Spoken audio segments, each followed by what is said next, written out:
Richard तो सिर्फ अहकामात देने वाला था। असल आदमी जॉन्स है। उसके क्लब का नाम रोज क्लब है और वो रोज गार्डन की साइड रोड पर है। और जब तक हम इसका खात्मा नहीं करेंगी तब तक हमारा मकसद पूरा नहीं हो सकता। अभी चूंकि उसे रिचर्ड की मौत का इल्म नहीं हुआ होगा, इसलिए वो अपनी जगह पर मुतमईन होगा। जूलिया ने कहा, क्या तुमने इसके बारे में फाइल में पढ़ा है? सालिया ने कहा तो जूलिया ने इस बात में सर हिला दिया और फिर थोड़ी देर बाद वो दोनों एक 3 मंजिला इमारत के सामने पहुंच गई। इमारत अपनी तर्ज तामीर से पुराने दौर की दिखाई देती थी और इस पर रोज क्लब का जहाजी साइज का बोर्ड मौजूद था। क्लब का दरवाजा खुला हुआ था, अलबत्ता अंदर शीशे का बना हुआ दरवाजा बाहर से नजर आ रहा था। आओ, जूलिया ने कहा और सीढ़ियां चढ़ती हुई ऊपर जाने लगी तो सालिया ने इस बात में सर हिलाते हुए उसकी पैरवी की। दोनों शीशे के दरवाजा खोलकर अंदर दाखिल हुई तो हॉल में चंद अफराद मौजूद थे। यूं लगता था जैसे क्लब बंद हो। एक तरफ काउंटर था जिस पर एक आदमी मौजूद था। जूलिया उस काउंटर की तरफ बढ़ गई। काउंटर पर खड़ा आदमी उन दोनों को देखकर हैरान सा नजर आ रहा था। यस मैडम, उस आदमी ने जूलिया से मुखातिब होकर मुअद्दबाना लहजे में कहा। मेरा नाम मार्गरेट है और ये मेरी फ्रेंड है सोफिया। हमने जोन्स से मिलना है। जूलिया ने कहा, क्या आपकी मुलाकात तय है? काउंटरमैन ने पूछा। नहीं, जूलिया ने जवाब दिया। तो फिर सॉरी, बॉस बगैर मुलाकात तय किए किसी से नहीं मिलते। काउंटरमैन ने जवाब दिया तो जूलिया ने जैकेट की जेब से हाथ बाहर निकाला तो उसके हाथ में एक बड़ी मालियत का नोट मौजूद था। उसने नोट काउंटरमैन के हाथ में रख दिया। ओ अच्छा, काउंटरमैन ने चौंक कर कदरे बौखलाए हुए लहजे में कहा और इसके साथ ही उसने बिजली की सी तेजी से नोट अपनी जेब में डाल लिया। दाएं हाथ पर एक राहदारी है जिसके आखिर में बॉस का ऑफिस है। बाहर मौजूद दरबान को आपने कहना है कि टैरी ने आपको भेजा है, लेकिन बॉस के सामने आपने मेरा नाम नहीं लेना। काउंटरमैन ने कहा। ठीक है, शुक्रिया, जूलिया ने मुस्कुराते हुए कहा और दाएं तरफ को बढ़ गई। सालिया ने उसकी पैरवी की। राहदारी में एक मुसल्ला आदमी मौजूद था। उसने उन्हें रुकने का इशारा किया। हमें टैरी ने भेजा है, जूलिया ने बाएतमाद लहजे में कहा। यस मैडम, मुसल्ला दरबान ने एक तरफ हटते हुए कहा तो जूलिया और सालेहा दोनों राहदारी के आखिर में मौजूद बंद दरवाजे पर रुक गईं। दरवाजे के साथ जनरल मैनेजर की नेम प्लेट मौजूद थी जिस पर जोन्स का नाम भी लिखा हुआ था। जूलिया ने हाथ बढ़ाकर दरवाजे पर दबाव डाला तो दरवाजा खुलता चला गया और जूलिया इत्मीनान भरे अंदाज में अंदर दाखिल हुई। दूसरे लम्हे वो ये देखकर चौंक पड़ी कि ऑफिस के अंदर में सजे हुए कमरे में कोई आदमी मौजूद ना था, लेकिन दूसरे लम्हे साइड पर मौजूद दरवाजे के अंदर लाइट देखकर वो मुस्कुरा दी। ये यकीनन वॉशरूम था। सालिया के अंदर आने के बाद जूलिया ने मुड़कर उसे दरवाजा लॉक करने के लिए कह दिया। वैसे दरवाजे का भारीपन बता रहा था कि कमरा साउंड प्रूफ है। सालिया ने दरवाजा लॉक कर दिया। चंद लम्हों बाद साइड दरवाजा खुला और एक लंबे कद और वर्जिशी जिस्म का आदमी जिसके सर पर गुंजान बालों का गुच्छा सा था, पैंट को एडजस्ट करता हुआ बाहर आया। उसने जीन्स की पैंट और जीन्स की ही जैकेट पहनी हुई थी, लेकिन बाहर आते ही जब उसकी नजरें मेज की दूसरी तरफ कुर्सियों पर बैठी हुई जूलिया और सालेहा पर पड़ी तो वो इस तरह आंखें झपका झपका कर उन्हें देखने लगा जैसे उसे अपनी आंखों पर यकीन न आ रहा हो। इत्मीनान से बैठ जाओ जोन्स, हम तुम्हारा तस्वुर नहीं बल्कि हकीकत में यहाँ मौजूद हैं, जूलिया ने मुस्कुराते हुए कहा। तुम कौन हो? किस तरह यहाँ तक पहुँच गई हो? जोन्स ने इस बार कदरे संभले हुए लहजे में कहा। इसके साथ ही वो मेज की दूसरी तरफ मौजूद रिवॉल्विंग चेयर पर बैठ गया। इसे छोड़ो, अपनी बात करो। तुम रिचर्ड ग्रुप के अमली इंचार्ज हो, इसलिए तुम्हें ऐसी छोटी बातों पर तवज्जो नहीं देनी चाहिए, जूलिया ने मुंह बनाते हुए जवाब दिया तो जोन्स बेख्तियार उछल पड़ा। तुम कौन हो और तुमने ये हवाला क्यों दिया है? जोन्स ने और ज्यादा हैरत भरे लहजे में कहा। इसका मतलब है कि तुम्हें अभी तक रिचर्ड की हलाकत की इत्तला नहीं मिली। और सुनो, अपने हाथ ऊपर कर लो वरना, जूलिया ने यकलक इंतहाई सख्त लहजे में कहा। उसके हाथ में अब मशीन पिस्टल नजर आने लग गया था और जोन्स ने यकलक मेज की दराज की तरफ जाता हुआ अपना हाथ वापस खींच लिया। तुम कौन हो? बॉस के बारे में ये गलत बात क्यों की तुमने? जोन्स ने इस बार कदरे गुस्सीले लहजे में कहा और फिर इससे पहले कि मजीद कोई बात होती सिया रंग के फोन की घंटी बज उठी। ओ, बॉस का फोन, जोन्स ने कहा और इसके साथ ही उसने रिसीवर उठा लिया, जबकि सालिया ने जो फोन के करीब थी खुद ही हाथ बढ़ाकर लाउडर का बटन प्रेस कर दिया। यस, जोन्स स्पीकिंग, जोन्स ने रिसीवर उठाते हुए कहा। लहजा मुअद्दबाना था। ब्लैक क्लब से रॉबर्ट बोल रहा हूँ जोन्स। दूसरी तरफ से एक मर्दाना आवाज सुनाई दी तो जोन्स बेख्तियार चौंक पड़ा। तुमने क्यों इस खास फोन पर कॉल किया है? जोन्स ने गौर से जूलिया की तरफ देखते हुए कहा। चीफ रिचर्ड को उनके ऑफिस में हलाक कर दिया गया है और बताया गया है कि 2 एक्रिमियन औरतें चीफ के ऑफिस में पहुंची तो चीफ ने उन्हें बेहोश करके। दोस्तों, अगर आप हमारे चैनल पर नए हैं या अब तक आपने हमारे चैनल को सब्सक्राइब नहीं किया है तो चैनल को सब्सक्राइब कर लें ताकि आपको हर नई वीडियो आसानी से मिल सके और वीडियो को लाइक ज़रूर करें। शुक्रिया। शूटर और उसके साथी गौथर के हवाले कर दिया ताकि वो उनसे ब्लैक रूम में पूछ-गूछ कर सके। फिर वो दोनों औरतें ब्लैक रूम से निकलकर चीफ के ऑफिस में पहुंच गई। फिर बाहर मौजूद किसी को मालूम ही ना हो सका और चीफ को हलाक कर दिया गया और वो दोनों औरतें वहां से खुफिया रास्ते से निकलकर गायब हो गईं। चीफ के अलावा ब्लैक रूम में शूटर और गौथर की लाशें भी मिली हैं। दूसरी तरफ से कहा गया, क्या इन औरतों को तलाश किया गया है या नहीं? जोन्स ने पूछा। हाँ, ये दोनों आई भी मार्था की टैक्सी में थी और वापस भी उसकी टैक्सी में गई हैं। मार्था ने बताया है कि वापसी पर उसने उन्हें रोज गार्डन के सामने ड्रॉप किया था। दूसरी तरफ से कहा गया, ठीक है, मैं अभी ग्रुप को उनकी तलाश पर लगा देता हूँ, लेकिन अब ब्लैक क्लब का क्या होगा? जोन्स ने कहा, ये तो तुमने सोचना है क्योंकि चीफ की हलाकत के बाद तुम खुद ब खुद क्लब के मालिक भी बन गए हो और चीफ भी। दूसरी तरफ से कहा गया, हाँ ठीक है, मैं तमाम इंतजामात करके आऊंगा, तब तक तुम ये सब संभालो, आज से तुम मेरे नायब हो। जोन्स ने कदरे मसरत भरे लहजे में कहा। Thank you chief. दूसरी तरफ से भी मसरत भरे लहजे में कहा गया तो जोन्स ने रिसीवर रख दिया। तो तुमने वाकई चीफ रिचर्ड को उसके ऑफिस में हलाक कर दिया है। Very strange. जोन्स ने रिसीवर रखकर एक तवील सांस लेते हुए कहा।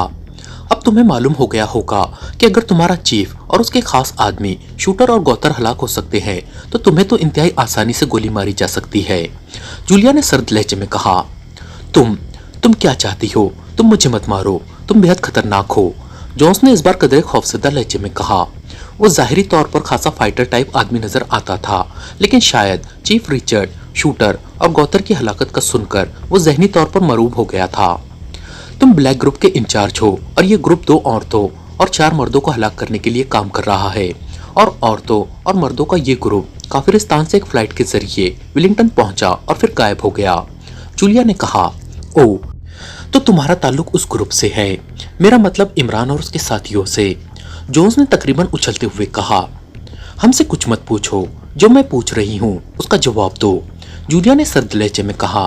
हाँ, हम चीफ के हुक्म पर काम कर रहे हैं। जोन्स ने जवाब दिया। तो सुनो, अगर तुम जिंदा रहना चाहते हो तो हमारे सामने अपने ग्रुप को इस मिशन से हटा लो, वरना मेरी जेब में वो फाइल मौजूद है जिसमें तुम्हारे साथ साथ तुम्हारे सारे ग्रुप के बारे में तफसीलात मौजूद हैं। तुम समेत तुम्हारे तमाम साथियों का खात्मा कर दिया जाएगा। जूलिया ने कहा।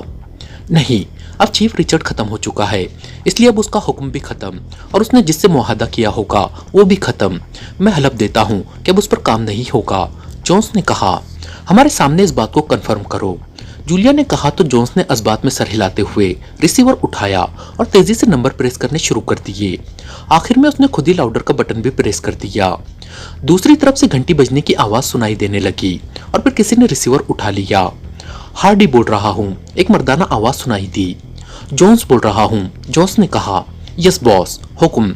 दूसरी तरफ से बोलने वाले का लहजा मुअद्दबाना हो गया। क्या रिपोर्ट है उस ग्रुप के बारे में, ट्रेस हुआ है या नहीं? जोन्स ने पूछा। बॉस, हम अभी तक उन्हें ट्रेस कर रहे हैं, लेकिन ये ग्रुप अभी तक कहीं नजर नहीं आया। दूसरी तरफ से कहा गया। तो सुनो, चीफ रिचर्ड को हलाक कर दिया गया है और अब मैं चीफ बन चुका हूँ और मैंने उस ग्रुप को ट्रेस करने का मुआहदा खत्म कर दिया है।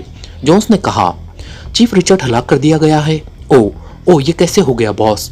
दूसरी तरफ से हैरत भरे लहजे में कहा गया। बॉस नहीं, चीफ, जोन्स ने फनकारते हुए लहजे में कहा। Yes chief. दूसरी तरफ से कहा गया। तुम इस मामले में मत सोचो, ये हमारा काम है। तुम अपने पूरे ग्रुप को फौरी तौर पर इस मिशन से हटा लो। जोन्स ने कहा। यस चीफ, मैं अभी अहकामात दे देता हूँ। दूसरी तरफ से कहा गया। हाँ, अभी और फौरन, अब इस बारे में मजीद कोई इकदाम नहीं करना। जोन्स ने कहा और रिसीवर रख दिया। अब तो तुम मुतमईन हो, जोन्स ने कहा तो जूलिया उठ खड़ी हुई। उसके साथ ही सालिया भी उठकर खड़ी हो गई और जोन्स भी एक झटके से उठा, लेकिन इससे पहले कि वो पूरी तरह खड़ा होता, जूलिया के हाथ में मौजूद मशीन पिस्टल ने गोलियां उगलना शुरू कर दी और जोन्स सीने पर गोलियां खाकर चीखता हुआ कुर्सी पर गिरा और फिर घूमकर नीचे जा गिरा। जूलिया ने मशीन पिस्टल जेब में डाला और वापस दरवाजे की तरफ मुड़ गई। अब ये दोबारा हमें ट्रेस करने का हुक्म ना दे सकेगा, जूलिया ने कहा। हमें फिर भी मेकअप तब्दील करना होगा, इस मार्था से उन्होंने तमाम मालूमात हासिल कर ली होगी। सालिया ने कहा तो जूलिया ने इस बात में सर हिला दिया। तुम्हारे साहब ने कहा है कि उसे डिस्टर्ब ना किया जाए। बाहर मौजूद दरबार से जूलिया ने कहा तो उसने इस बात में सर हिला दिया। जब वो दोनों काउंटर के करीब से गुजरी तो काउंटर पर टैरी मौजूद न था। चंद लम्हों बाद वो दोनों टैक्सी में बैठी और वापस उस कॉलोनी की तरफ बढ़ी चली जा रही थी जहां उनकी रिहाइश थी। ब्लैक हेड लेबोरेटरी का सिक्योरिटी इंचार्ज कर्नल स्टॉक अपने ऑफिस में मौजूद था। उसका ये ऑफिस फ्रंट लेबोरेटरी पर था। ब्लैक हेड के दरअसल दो हिस्से थे। इनमें से एक फ्रंट लेबोरेटरी कहलाता था। यह आमसी लेबोरेटरी थी और यहाँ वही सब कुछ होता था जो आमसी लेबोरेटरी में होता है, जबकि दूसरा हिस्सा बैक लेबोरेटरी कहलाता था। ये लेबोरेटरी इस जजीरे से हटकर समंदर के अंदर एक छोटे से टापू पर जेरे जमीन बनी हुई थी। ऊपर घना जंगल था और छोटी छोटी झाड़ियां फैली हुई थी, जबकि चारों तरफ गहरे समंदर में नर्क की बड़ी बड़ी और घनी झाड़ियां थी। ये जहरीली कांटेदार झाड़ियां थी और इन झाड़ियों में इंतहाई खौफनाक जहरीले सांप और अजदे कसीर तादाद में रहते थे। असल काम बैक लेबोरेटरी में होता था, लेकिन इस टापू पर डॉज देने के लिए महकमे मौसमियात का स्टेशन था।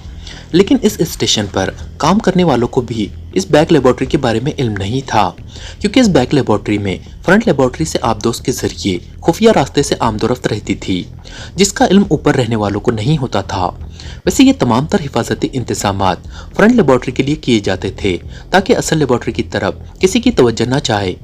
कर्नल स्टॉक इस फ्रंट लेबोरेटरी के सिक्योरिटी ऑफिस में बैठा हुआ था कि उसके पास पड़े हुए फोन की घंटी बज उठी। ये सैटेलाइट फोन था और इसका सुराग किसी सूरत न लगाया जा सकता था, सिवाय इसके कि किसी के पास इसका मखसूस नंबर होता। कर्नल स्टॉक ने हाथ बढ़ाकर रिसीवर उठा लिया। यस, कर्नल स्टॉक बोल रहा हूँ, कर्नल स्टॉक ने कहा। रॉड्रिक बोल रहा हूँ बॉस, ग्रीन वैली से।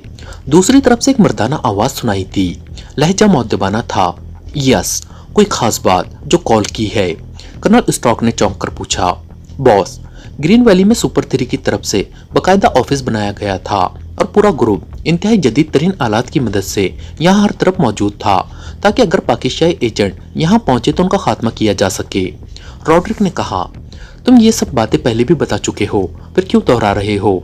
कर्नल स्टॉक ने तेज लहजे में कहा। जनाब, मैं ये बता रहा हूँ कि ये लोग अचानक वापस चले गए हैं। रॉड्रिक ने कहा तो कर्नल स्टॉक बेइख्तियार चौंक पड़ा। वापस चले गए हैं? क्यों, कोई वजह? कर्नल स्टॉक ने हैरत भरे लहजे में कहा। यही तो हैरत की बात है जनाब। वो पहले तो कहते थे कि हम पाकिस्तानी एजेंटों का खात्मा करके जाएंगे, लेकिन फिर अचानक सब कुछ खत्म करके वो गायब हो गए हैं। रॉड्रिक ने कहा, सुनो, हमारा उनसे बराह रास्त कोई ताल्लुक नहीं है। हमने अपनी ड्यूटी देनी है। पाकिस्तानी एजेंट अव्वल तो यहाँ आएंगे ही नहीं, और अगर आए भी तो लामहला ग्रीन वैली से वो कोई लॉन्च या मछली के ट्रॉलर के जरिए लेबोरेटरी पहुंचेंगे। तुमने मुझे इत्तला देनी है, कर्नल स्टॉक ने कहा। वो कैसे पहुंच सकते हैं बॉस? लेबोरेटरी के गिर्द तो इंतहाई सख्त हिफाजती इंतजामात हैं। रॉड्रिक ने कहा, हमारे ख्याल में तो वो नहीं पहुंच सकते, लेकिन बहरहाल वो कोशिश तो करेंगे और हमने उन्हें हलाक करना है, इसलिए तुमने चौकन्ना रहना है, कर्नल स्टॉक ने कहा। यस बॉस, दूसरी तरफ से कहा गया तो कर्नल स्टॉक ने रिसीवर रख दिया। ये लोग क्यों चले गए होंगे? क्या खतरा खत्म हो गया है? कर्नल स्टॉक ने रिसीवर रखकर बड़बड़ाते हुए कहा। मुझे मालूम होना चाहिए ताकि मैं इत्मीनान से रह सकूं। चंद लम्हों तक सोचने के बाद उसने रिसीवर उठाया और तेजी से नंबर प्रेस करने शुरू कर दिए। यस, एक मर्दाना आवाज सुनाई थी। कर्नल लॉज से बात कराओ, मैं ब्लैक हेड से कर्नल स्टॉक बोल रहा हूँ, कर्नल स्टॉक ने तेज लहजे में कहा। यस सर, होल्ड करें, दूसरी तरफ से कहा गया। कर्नल लॉज बोल रहा हूँ। चंद लम्हों बाद कर्नल लॉज की आवाज सुनाई थी। लहजा सपाट था। कर्नल लॉज, मुझे अभी अभी रिपोर्ट मिली है कि सुपर 3 का जो ग्रुप ग्रीन वैली में पाकिस्तानी एजेंटों के खिलाफ काम कर रहा था, उसे वापस बुला लिया गया है। इसकी क्या वजह है? कर्नल स्टॉक ने कहा। आपको किसने इत्तला दी है? कर्नल लॉज की आवाज सुनाई थी। मेरे आदमी वहां मौजूद थे, कर्नल स्टॉक ने जवाब दिया। कर्नल स्टॉक, आपके आदमियों को हमारे बारे में ज्यादा इल्म नहीं है। हम सीक्रेट एजेंट हैं, इसलिए हम जाहिर कुछ करते हैं और काम कुछ करते हैं। इसलिए कभी हमारे आदमी आपको ओपन दिखाई देंगे और कभी गायब। इसलिए आप अपना काम करें और हमें अपना काम करने दें, कर्नल लॉज ने जवाब दिया। तो आपका ख्याल है कि आप भी सीक्रेट एजेंट हैं? आपको मालूम होना चाहिए कि मुझे अगर इतनी अहम लेबोरेटरी का सिक्योरिटी चीफ बनाया गया है तो क्या मेरा कोई ताल्लुक सीक्रेट एजेंसी से नहीं रहा? मैंने 8 साल टॉप एजेंसियों में गुजारे हैं, कर्नल स्टॉक ने गुस्सीले लहजे में कहा। I am sorry Colonel Stock, मेरा मतलब आपकी तौहीन करना नहीं था। सिर्फ आपको ये बताना था कि जरूरी नहीं कि हम हर वक्त सामने रहें। आप अपना काम करें और हम अपना काम करते रहेंगे। Goodbye. दूसरी तरफ से कहा गया और इसके साथ ही राब्ता खत्म हो गया। तो कर्नल स्टार्क ने एक झटके से रिसीवर रख दिया। उसके चेहरे पर अभी तक गुस्से के तासुरात थे, क्योंकि कर्नल लॉज ने उससे इस अंदाज में बात की थी जैसे उसकी कोई अहमियत ही ना हो। अभी वो पूरी तरह अपने गुस्से पर काबू ना पा सका था कि फोन की घंटी एक बार फिर बज उठी। तो उसने हाथ बढ़ाकर रिसीवर उठा लिया। यस, कर्नल स्टार्क ने कहा। जनाब डिफेंस सेक्रेटरी साहब से बात करें। दूसरी तरफ से उसके पीए की मुअद्दबाना आवाज सुनाई दी। तो कर्नल स्टार्क बेख्तियार चौंक पड़ा, क्योंकि डिफेंस सेक्रेटरी उसका बराह रास्त बॉस था। एक्रीमिया की तमाम बड़ी लेबॉर्ट्रियां जिनमें किसी भी दिफाई फार्मूले पर काम हो रहा हो, वो डिफेंस सेक्रेटरी के तहत थी। यस सर, कर्नल स्टार्क बोल रहा हूँ, कर्नल स्टार्क ने मुअद्दबाना लहजे में कहा। कर्नल स्टार्क, हमें इत्तलात मिली है कि Pakistan secret service black head laboratory पर हमला करने के लिए एक्रीमिया पहुंच चुकी है। आपकी हिफाजती तैयारियों की क्या पोजीशन है? दूसरी तरफ से कहा गया। सर, ब्लैक हेड लेबॉर्ट्री के हिफाजती इंतजामात नाकाबिले तस्कीर है। अगर वो लोग यहाँ तक पहुँच गए तो फिर उनकी मौत यकीनी है। कर्नल स्टार्क ने बड़े बाएतमाद लहजे में कहा। यूं तो एक्रीमिया में दाखिल होते ही उन्हें हलाक करने के लिए सुपर 3 तंजीम को टास्क दे दिया गया है, और सुपर 3 का कर्नल लॉज ऐसे मामलात में बेहद कामयाब एजेंट रहा है। लेकिन हमें ऐसी इत्तलात मिली है जिनसे हमें खतरा पैदा हो गया है कि शायद वो सुपर 3 के काबू न आ सके, इसलिए हमने आपसे बराह रास्त बात की है। डिफेंस सेक्रेटरी ने गोलमोल से अंदाज में कहा। तो कर्नल स्टार्क बेख्तियार चौंक पड़ा। जनाब, यहाँ ग्रीन वैली में सुपर 3 ने पाकिस्तान सीक्रेट सर्विस को ट्रेस करने और उन्हें हलाक करने का बाकायदा सेटअप बनाया था, लेकिन अभी थोड़ी देर पहले मुझे इत्तला मिली है कि ये सेटअप खत्म करके उनके आदमी वापस चले गए हैं। जिस पर मैंने कर्नल लॉज से फोन पर बात की, लेकिन वो उल्टा नाराज हो गए और कहने लगे कि आप अपना काम करें और हम अपना काम करेंगे। कर्नल स्टार्क ने कहा, ओ, इसका मतलब है कि हमें जो इत्तलात मिल रही हैं वो मुबालगा पर मबनी नहीं है। डिफेंस सेक्रेटरी ने बेसाख्ता लहजे में कहा। कैसी इत्तलात हैं जनाब? कर्नल स्टार्क ने कहा। हमें इत्तलात मिली है कि कर्नल लॉज ने इस काम के लिए ब्लैक ग्रुप की खिदमत हासिल की थी, लेकिन ब्लैक ग्रुप का चीफ रिचर्ड अपने ब्लैक क्लब के ऑफिस में हलाक कर दिया गया है, और उसका नंबर 2 जोन्स, जो इस ग्रुप का अमली इंचार्ज था, उसे भी उसके ऑफिस में हलाक कर दिया गया है, और कर्नल लॉज भी अब अमली इक़दामात से पीछे हट गया है। डिफेंस सेक्रेटरी ने कहा। जो कुछ भी होता रहा है जनाब, यहाँ बहरहाल वो लोग हलाक कर दिए जाएंगे। कर्नल स्टार्क ने फक्रिया लहजे में कहा। ओह हाँ, मुझे याद आया। आपको मालूम है कि ब्लैक हेड लेबॉर्ट्री का कोई स्पेशल वे ऐसा है जिसके जरिए आपके इल्म में लाए बगैर लेबॉर्ट्री का कोई साइंसदान बाहर आकर वापस जा सके? डिफेंस सेक्रेटरी ने कहा। नहीं सर, तमाम रास्तों पर साइंसी इक़दामात हैं, और इंसान तो एक तरफ, छोटी सी मक्खी भी हमारी नजरों में आए बगैर और हमारी इजाजत के बगैर गुजर नहीं सकती जनाब। कर्नल स्टार्क ने कहा। आपका राब्ता डॉक्टर जोसेफ से है? डिफेंस सेक्रेटरी ने पूछा। नो सर, वो बैक लेबॉर्ट्री में काम करते हैं, जबकि हम फ्रंट लेबॉर्ट्री में हैं, और बैक लेबॉर्ट्री और फ्रंट लेबॉर्ट्री का आपस में राब्ता सिर्फ बैक लेबॉर्ट्री से फ्रंट लेबॉर्ट्री में आने वाली मखसूस आबदोस के जरिए होता है। अलबत्ता वहाँ जितने भी हिफाजती इक़दामात किए गए हैं वो सब ऑटोमेटिक हैं, और उनका कंट्रोल बैक लेबॉर्ट्री में ही है। आप क्यों पूछ रहे हैं सर? कर्नल स्टार्क ने जवाब देते हुए कहा। डॉक्टर जोसेफ ने सदर इसराइल से किसी पाकिस्तानी साइंसदान डॉक्टर अब्दुल रशीद को लाने की बाकायदा इजाज़त हासिल की है, क्योंकि उनके बगैर ब्लैक हेड फार्मूले की तकमील में आने वाली साइंस से रुकावट दूर नहीं हो सकती, और सदर साहब ने इजाज़त भी दे दी है, और मुझे भी बता दिया कि मैं आपको कह दूं कि आप डॉक्टर अब्दुल रशीद की आमद में कोई मुदाखलत न करें। डिफेंस सेक्रेटरी ने कहा। अभी तक तो उन्होंने राब्ता नहीं किया, बहरहाल मैं आपकी हिदायत का ख्याल रखूंगा। कर्नल स्टार्क ने कहा। आपने हर तरह से मोहतात और होशियार रहना है, और आपने अपने अलावा और किसी पर भरोसा नहीं करना। सुपर 3 क्या करती है और क्या नहीं, इससे आपका कोई ताल्लुक नहीं है। अगर ब्लैक हेड लेबॉर्ट्री को कोई नुकसान पहुंचा तो उसकी जिम्मेदारी तमाम तर आप पर होगी। गुड बाय, डिफेंस सेक्रेटरी ने कहा, और इसके साथ ही राब्ता खत्म हो गया। तो कर्नल स्टार्क ने रिसीवर रखा, और इंटरकॉम का रिसीवर उठाकर उसने यके बाद दिगरे चंद बटन प्रेस कर दिए। Yes sir. दूसरी तरफ से पीए की मुअद्दबाना आवाज सुनाई थी। तमाम सिक्योरिटी शोबों को कह दो कि आज से रेड अलर्ट होगा। कर्नल स्टार्क ने कहा। इसकी कोई मुद्दत भी फिक्स है या नहीं जनाब? दूसरी तरफ से पूछा गया। ता हुक्म सानी, कर्नल स्टार्क ने कहा, और साथ ही रिसीवर रख दिया। वो अब डॉक्टर जोसेफ से बात करना चाहता था, लेकिन उसका बैक लेबॉर्ट्री से फोन पर राब्ता ना था, लेकिन फिर यह सोचकर वो मुतमईन हो गया कि जब डॉक्टर जोसेफ ने किसी को यहाँ लाना होगा तो लामहला वो खुद ही राब्ता करेगा, क्योंकि कर्नल स्टॉक के ख्याल के मुताबिक बगैर उसकी इजाज़त के कोई मक्खी भी फ्रंट लेबॉर्ट्री या बैक लेबॉर्ट्री में दाखिल नहीं हो सकती थी।